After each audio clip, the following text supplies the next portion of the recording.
Hello friends, मैं हूं रामकृष्णा। आप देख रहे हैं घुमक्कड़ राजा।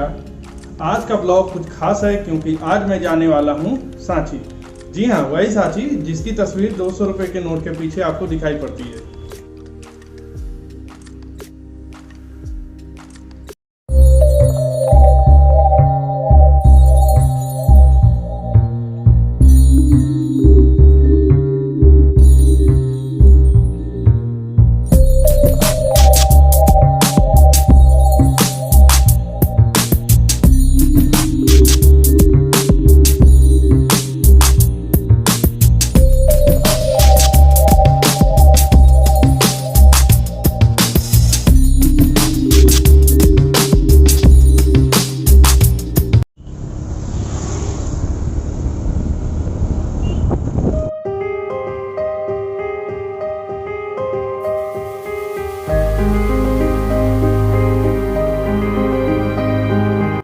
गया हूँ अभी कर्क रेखा पर, और ये जो जगह है भोपाल से 27 किलोमीटर की दूरी पर है। और कर्क रेखा हमारे देश के 7 राज्य यानी गुजरात, राजस्थान, मध्य प्रदेश, छत्तीसगढ़, झारखंड, पश्चिम बंगाल, त्रिपुरा और मिजोरम से होकर गुजरती है। तो अब यहाँ से लगभग 13 किलोमीटर की दूरी पर सांची है, तो चलते हैं सांची।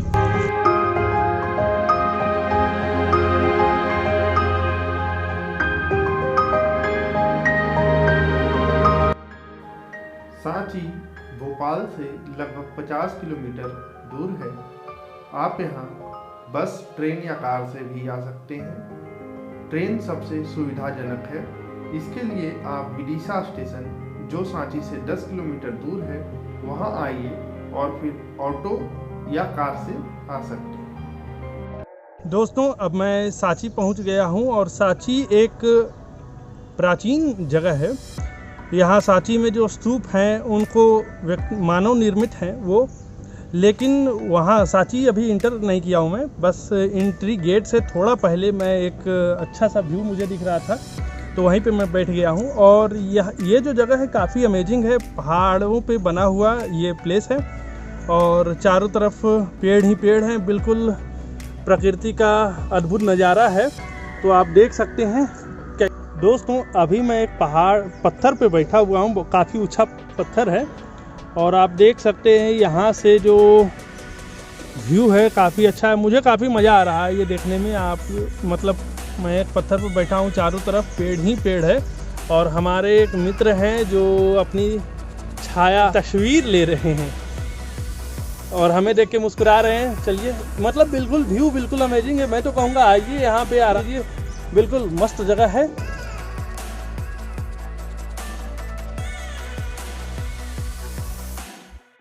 दोस्तों, सांची में एक अर्धगोलाकार संरचना है जिसे स्तूप कहते हैं। स्तूपों का निर्माण माना जाता है कि भगवान बुद्ध के अवशेषों पर कराया गया था। सांची स्तूप पे एक छतरी नुमा यानी अम्ब्रेला शेप की एक संरचना है जिसका सिंबॉलिक मीनिंग है।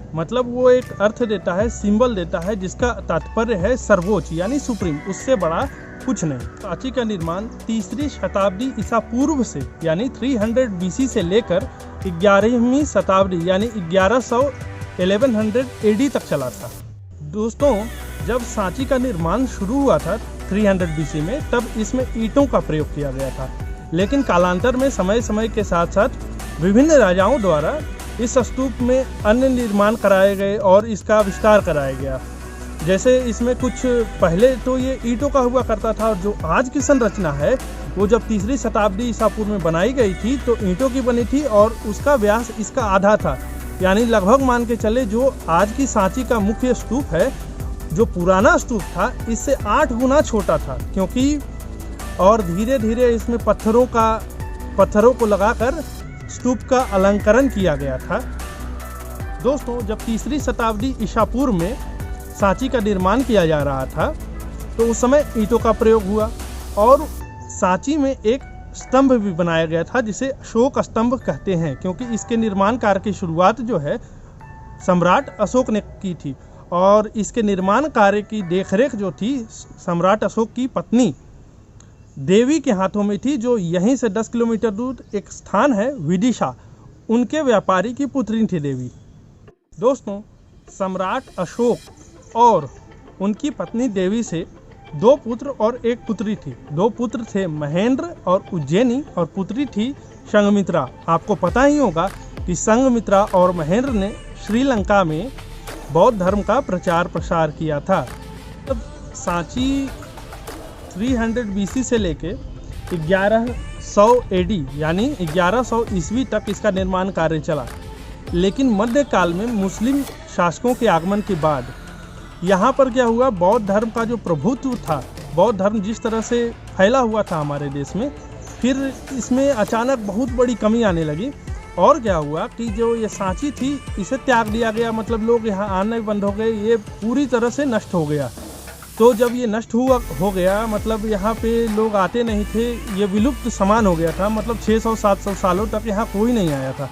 1100 से लगभग 1800 ईस्वी तक लोगों का आना जाना बिल्कुल बंद था। तो 1800 ईस्वी के लगभग में पुनः इसे खोजा गया था अंग्रेजों के द्वारा।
दोस्तों अभी मैं जा रहा हूँ स्तूप नंबर 2 की तरफ, और ये स्तूप नंबर 1 के ठीक सामने ढलान पे है, और थोड़ा जब आप वापस आएंगे तो थोड़ी आपको थकावट महसूस होगी। तो चलिए चलते हैं स्तूप नंबर 2 की तरफ।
दोस्तों अभी मैं वापस जा रहा हूँ स्तूप नंबर 1 की तरफ। स्तूप नंबर 2 से निकल चुका हूँ।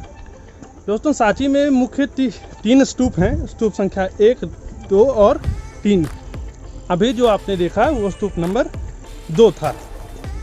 तो ये जो सांची का जो निर्माण हुआ है, जो आप पत्थर देख रहे हैं, ऐसा माना जाता है कि ये जो पत्थर हैं ये तो हैं बलुआ पत्थर, और इनको लाया गया था चुनार के खादानों से। चुनार उत्तर प्रदेश में एक जगह है, और लाने के लिए इन पत्थरों को सांची जल मार्ग का उपयोग हुआ था।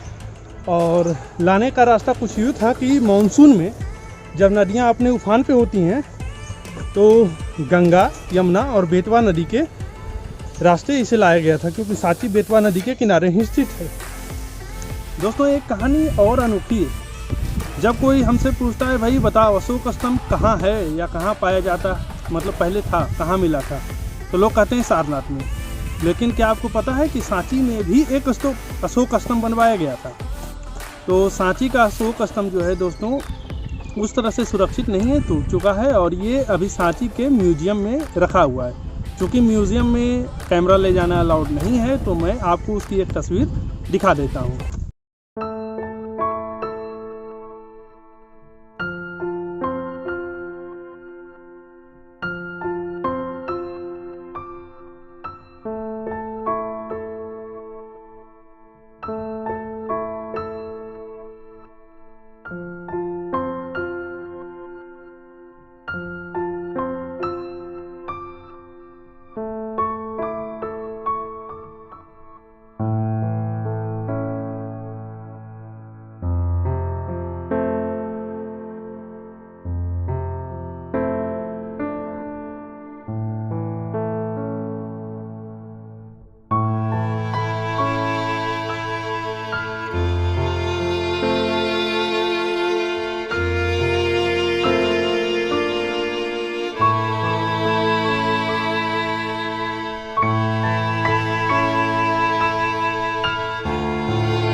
दोस्तों अभी मैं जहाँ हूँ वहाँ पे मंदिरों के अवशेष केवल हैं, उन पे खड़ा हूँ। यहाँ से मतलब करीबन 30-40 मंदिर थे, जिसमें से वह एक ही शेष है, मंदिर संख्या 17। बाकी जो 39 मंदिर हैं वो तो पूरी तरह से नष्ट ही हो चुके हैं। तो मैं आपको दिखाता हूँ यहाँ का व्यू कैसा है।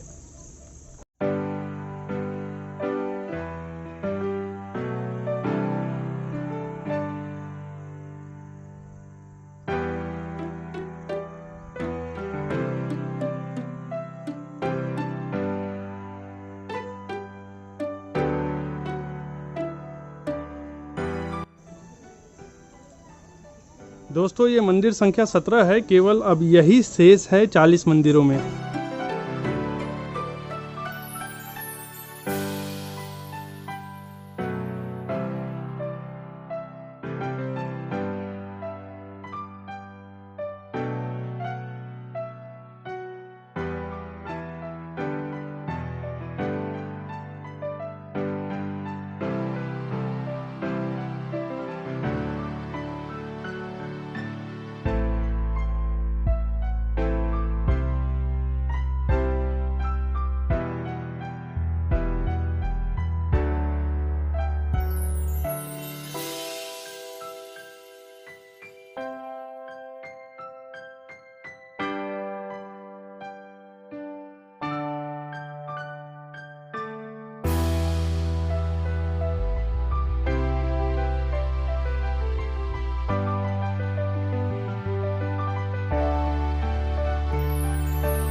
अब मैं आपको चैतगिरी विहार ले चलता हूँ।